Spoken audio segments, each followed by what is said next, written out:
Hi, Ollie. Congratulations on the win. Has it landed with you just yet? How remarkable it is to concede 500 runs and win by an innings?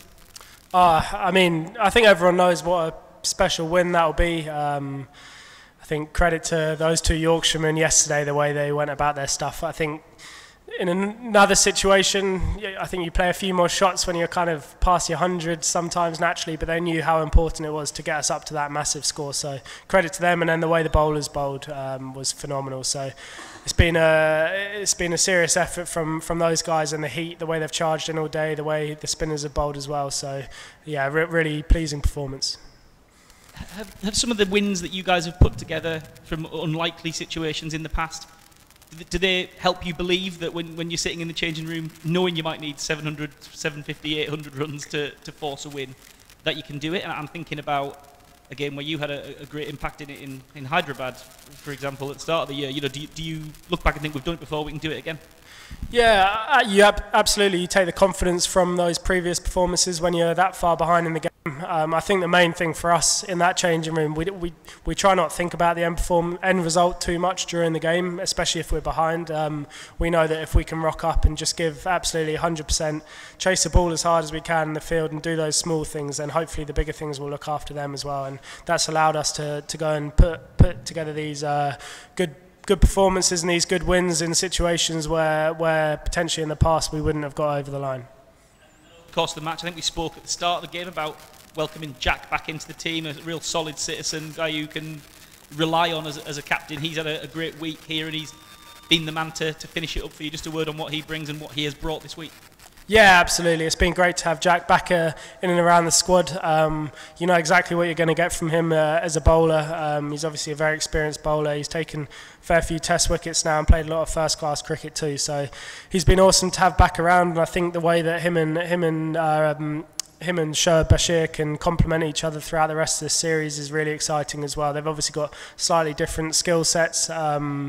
And can challenge batters in different areas as well. And I know Shoaib didn't get his rewards this week, but I'm sure he will over the course of this series. And really happy for Jack, obviously taking that last wicket today.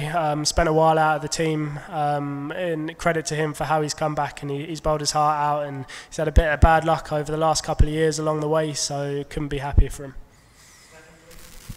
Ollie, in the last Test match that you played, you guys obviously took a little bit of flack. Some people even said you disrespected cricket. Here, you've almost paid the ultimate respect to Test cricket. You've spent so long in the field, you batted so big. I just wondered if you guys reflected on what happened at the Oval and how pleasing it is to turn it around and produce a result like this.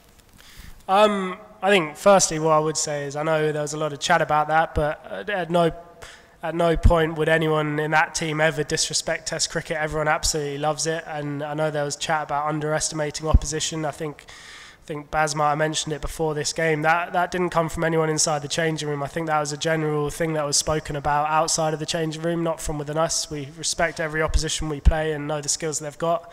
And I think naturally the way the game is played out here it can be slightly slower naturally on these pitches, obviously on a pitch like that anyway, where you know you've got to do the hard yards and you've got to really stick at it for a long period of time. We might have